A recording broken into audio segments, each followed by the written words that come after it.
He wanted to be a famous anti-bullying hero and star in $50 million movies.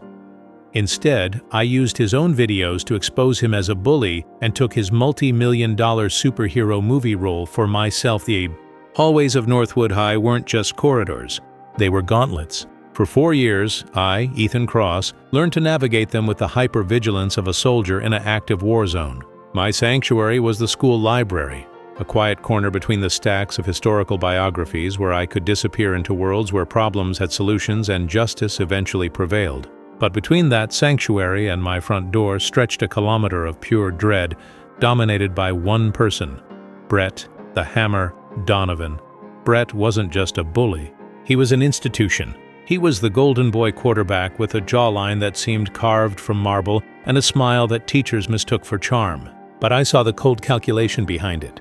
I was his favorite target, not because I was the smallest or the weakest, but because I was the most reactive. I was the scrawny, bookish kid with glasses thick enough to see the future, and I had a nervous habit of flinching when someone raised their voice. To Brett, I was a live wire of entertainment, and he was the master of delivering jolts.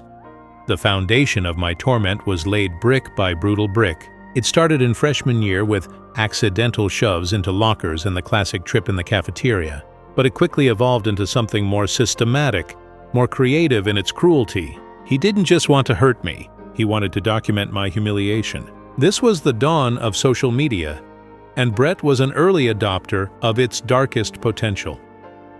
I remember 3 distinct flashbacks that defined my high school existence. The first was in Mr. Davison's chemistry class. I had aced a test that Brett had barely scraped a D on. As I walked back to my seat, he stuck out his foot, sending my textbook and glasses flying. The class erupted in laughter. Mr. Davison saw nothing. Brett leaned over and whispered, "Think you're smart, Cross. Smart doesn't mean shit out here."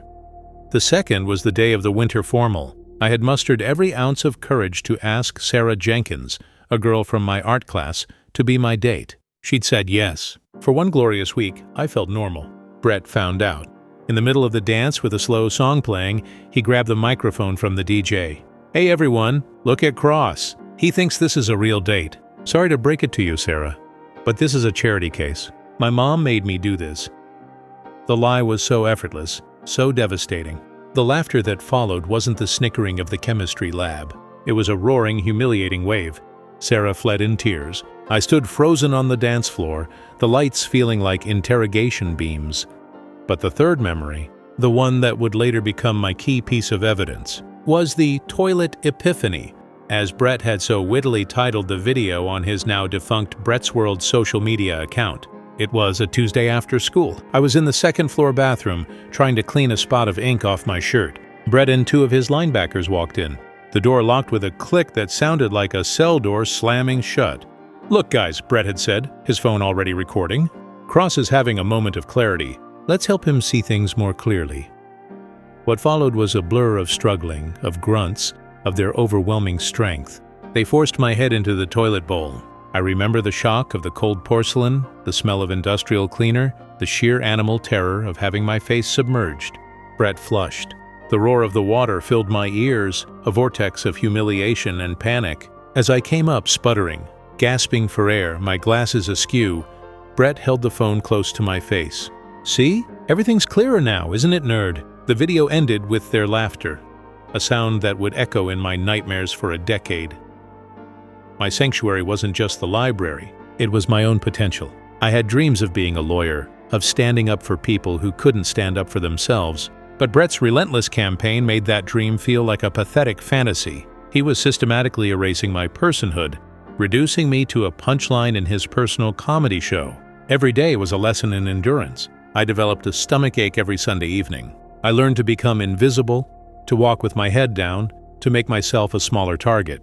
My home life was a refuge, but my parents, loving as they were, didn't understand the depth of the psychological warfare. "Just ignore him, Ethan," my father would say. "He'll move on."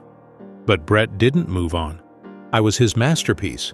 Graduation day was not a celebration. It was an escape. As I walked across that stage to receive my diploma, I didn't look at my proud parents in the crowd. I looked at Brett, who winked at me as he accepted his. He was off to state college on a football scholarship. I was off to a university on the other side of the country, a deliberate choice to put as much distance between me and the memory of Northwood High as possible. I packed my bags, vowing to never look back, to bury Ethan Cross, the victim, and become someone new, someone untouchable. The fragile, broken boy was leaving, but the scars, and the evidence of how he got them, remained. The invitation back into my past came a decade later, not as a letter, but as a glowing image on a digital newsfeed. I was a different man. The scrawny frame had filled out in law school, the nervous energy channeled into a relentless focus. I was Ethan Cross, Esquire, a junior partner at a respected firm, known for my meticulous preparation and cold fury in the courtroom. I had built a life of quiet confidence, of controlled power. I defended clients against corporate giants and institutional negligence. I was the shield now. Then I saw it. A headline on an entertainment news site, Brett Donovan, from gridiron to silver screen, stars in new anti-bullying drama, The Hallway. I felt a jolt, like touching a live wire I thought had been disconnected years ago. I clicked the link. There he was. Older, more chiseled, but with the same magnetic smile. The article gushed about his performance as a teacher who inspires a bullied student to stand up to his tormentors. It quoted Brett extensively. "This role is personal for me," he said, his face a mask of sincere concern. "I saw bullying in high school and it broke my heart. I want to use my platform to be a voice for the voiceless." The betrayal was so profound it felt like a physical blow. I sat in my ergonomic office chair, the sounds of the city muted by double-paned glass, and felt the old familiar heat of shame and rage flood back into my veins.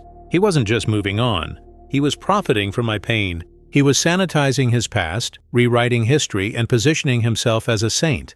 The unforgivable betrayal wasn't a single act of violence. It was this brazen, public theft of my suffering, this conversion of my trauma into his triumph. The article mentioned a special pre-release screening and fundraiser in Los Angeles next week. The shift was immediate. The confident lawyer didn't vanish. He was weaponized. This was no longer about old wounds. It was about present-day fraud. He had built a brand on a lie, and I was an expert in litigation. The escalation was a quiet, determined campaign within my own mind. I wasn't the scared kid who would run away. I was a legal strategist. I spent the evening digging. Brett's star was rising fast. He had a multi-million-dollar contract for a superhero franchise in the works. The narrative of the reformed jock with a heart of gold was his golden ticket. He was the hero of the story he had once been the villain of. The line in the sand was this fraudulent narrative. He had crossed from being a past monster into a present-day con artist, and I held the truth. I called in a favor from an old law school friend, Maya, who now worked in entertainment law in LA. "Maya, I need a ticket to the Hallway screening. It's important." Ethan Cross wanting to see a sappy anti-bullying drama? "This is new," she joked. "It's a personal matter," I said, my voice devoid of humor. The ticket arrived via email the next day. But a ticket wasn't enough. I needed evidence. The old Brett's World social media account was long gone, but the internet I knew never truly forgets. I hired a digital forensics specialist. For a hefty fee, he spent 2 days scouring archived servers, deleted cache files, and old backup drives. And he found it. A treasure trove of digital evidence. The toilet epiphany video, dozens of other clips of him tormenting me and others. They were low resolution, grainy, but the audio was clear, and my first ally was the truth itself, preserved in ones and zeros. The digital forensics expert provided a sworn affidavit, authenticating the videos and explaining their provenance. This was crucial to preempt any claims of forgery.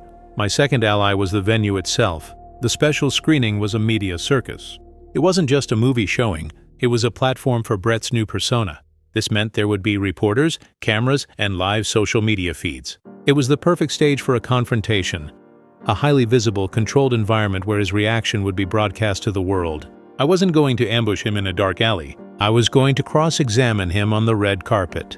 The third part of my strategy was message control. I couldn't just release the videos anonymously. That would lack impact and could be spun as a malicious attack. I had to be the one to present them, to provide the context, to be the credible, calm voice juxtaposed with his hysterical past self. I prepared a statement, carefully crafted and legally vetted. It wasn't an emotional rant. It was a factual accusation, backed by irrefutable evidence. I also needed to anticipate his defense. He would likely claim it was childish pranks, that he was a different person, that I was bitter and trying to destroy his career.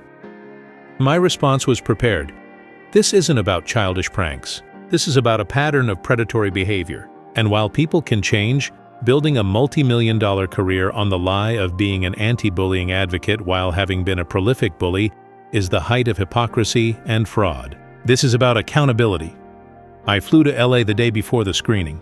I checked into a hotel, laid out my best suit, a uniform of authority and credibility. I transferred the key video file to my phone and a backup thumb drive I kept in my inner pocket. I rehearsed my lines not as a speech, but as an opening argument. I was not Ethan Cross, the victim. I was Ethan Cross, the attorney for the plaintiff, and the plaintiff was the truth. The day of the screening, the energy outside the theater was electric.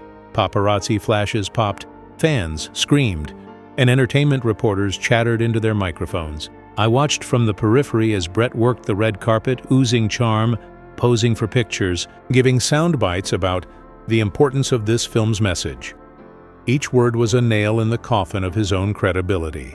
The satisfaction of knowing what was coming was a quiet, thrumming current beneath my calm exterior. I didn't have a press pass. I had a guest ticket. I waited. I let him bask in the glow of his false narrative. Then, as he finished his last interview and began to move towards the theater doors, I stepped forward. I didn't shout. I didn't rush. I simply walked into the media scrum, my posture erect, my gaze locked on him. "Brett," I said, my voice calm but carrying over the din. He turned, the practiced smile on his face. It took a second for his eyes to register who I was. The recognition wasn't immediate. A decade had changed us both. But then I saw it, a flicker of confusion, then a dawning horror in his eyes. The golden boy confidence wavered for a fraction of a second. "Ethan? Ethan Cross?" he said, his voice faltering. The reporters, sensing a shift in the script, turned their cameras and microphones towards us. The confrontation was not a brawl. It was a public dismantling. "Yes, Brett, Ethan Cross. We went to Northwood High together." I kept my voice even, projecting for the cameras. "I saw your interview about how this movie is personal for you, how bullying broke your heart. That's a fascinating perspective." The media scrum, initially curious, now sensed blood in the water. They closed in, forming a tight circle around us. Brett's publicist tried to step in, but I held up a hand. "I just have one question for Mr. Donovan. Does the title Toilet Epiphany mean anything to you?" His face, which had been a mask of tan and whitened teeth, went pale. The blood drained away, leaving a gray, waxy pallor. It was the look of a man watching his life explode in slow motion. I don't know what you're talking about," he stammered. "I think you do," I said, pulling out my phone. I had queued up the video. I turned the screen to face the nearest camera, which was broadcasting live on an entertainment news network. "I think everyone should see what your personal experience with bullying really looked like." I hit play. The grainy decade-old footage filled the screen. The audio, clear as day, echoed in the hushed silence of the red carpet. Let's help him see things more clearly. The struggle, the flush, the gasping, humiliated face of a young Ethan Cross. My own younger voice, choked with tears and toilet water. "See? Everything's clear now, isn't it, nerd?" The silence that fell was deafening, broken only by the sound from my phone and the frantic whirring of cameras capturing every micro-expression on Brett's face. The panic, the terror, the utter collapse of his carefully constructed persona. He looked like a ghost seeing his own corpse. The evidence cascade had begun. I didn't stop there. As Brett stood frozen, I addressed the reporters directly.